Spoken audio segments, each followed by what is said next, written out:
Okay, so this is probably the most underrated smartphone of 2021. Let me explain. And there's something written over there. Oh, what does that say? Ooh, that kind of looks. That's a good handwriting. Okay, so this is the iQOO 7 Legend.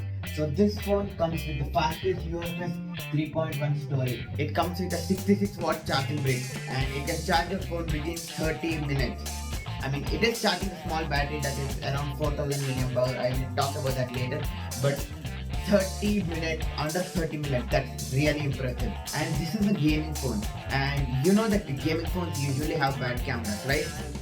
Well, not anymore. It has a very capable set of cameras. In fact, it could even compete or even beat the OnePlus 9 cameras. Here are a few samples and immediately you can see the amount of detail and the bokeh and like just general photography things that are just amazing. It has a glass back that doesn't feel like glass. It has kind of like a smooth texture. It has a 6.62 inch AMOLED display that can max out at 1300 nits brightness and has 120 Hz adaptive refresh rate. Like, this is quality stuff. Like, even the power button is blue and the volume button and the power button has texture.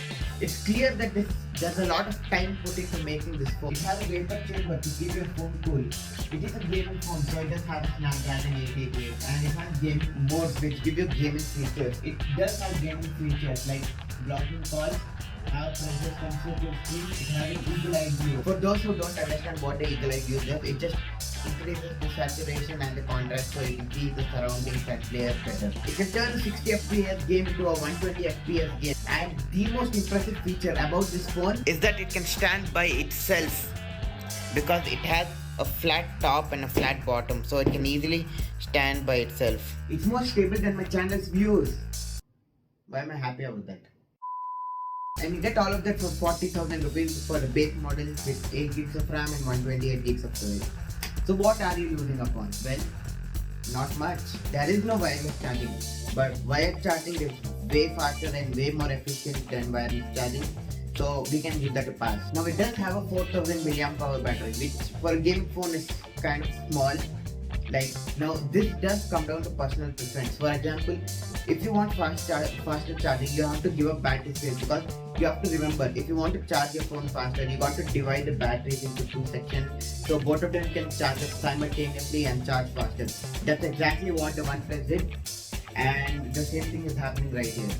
Now, this again comes down to personal preference if you actually want a faster charging or a larger battery. Now, I would lean slightly into the larger battery because like even the ROG 5 has a 6000 milliamp hour battery. That is a huge battery and it charges within 3 hours with 25 watt charging brick, so it's kind of fine, but this charges within 30 minutes, so that's impressive. And you're missing out on a headphone jack.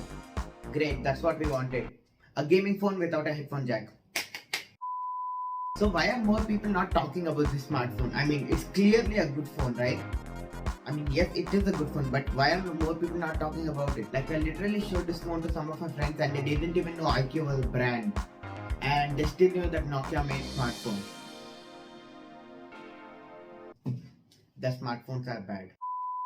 So one reason is iQOO is not a global brand. Now, because it's not a global brand, tech reviewers like MKBHD or Mr. Who's the Boss wouldn't get this phone and they wouldn't review it. I bet if iQOO was a global brand, this would be one of the biggest competitors of OnePlus. Now, let's be fair, OnePlus does make good products, but right now they don't have any real competition. Like, Apple doesn't make smartphones in that range. I mean, they do make the SE, which is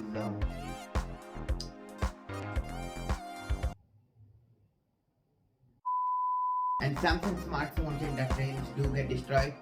Now, there is the S21, but let's be clear, it's not that good compared to the OnePlus 9. It does not appeal to the crowd. This phone does look good, like I get the whole BMW marketing thing and all, but is it really needed? Like, it still is a good phone without the stripes. They just add like some more designs out here, it would still look good. And if you actually compare iQOO to OnePlus, it just looks unfinished and unpolished. Like, just compare their advertisements together, it just feels OnePlus is more experienced and it looks more polished. So yeah, that's it for today. Thanks for watching. Hope you enjoyed and yeah, bye.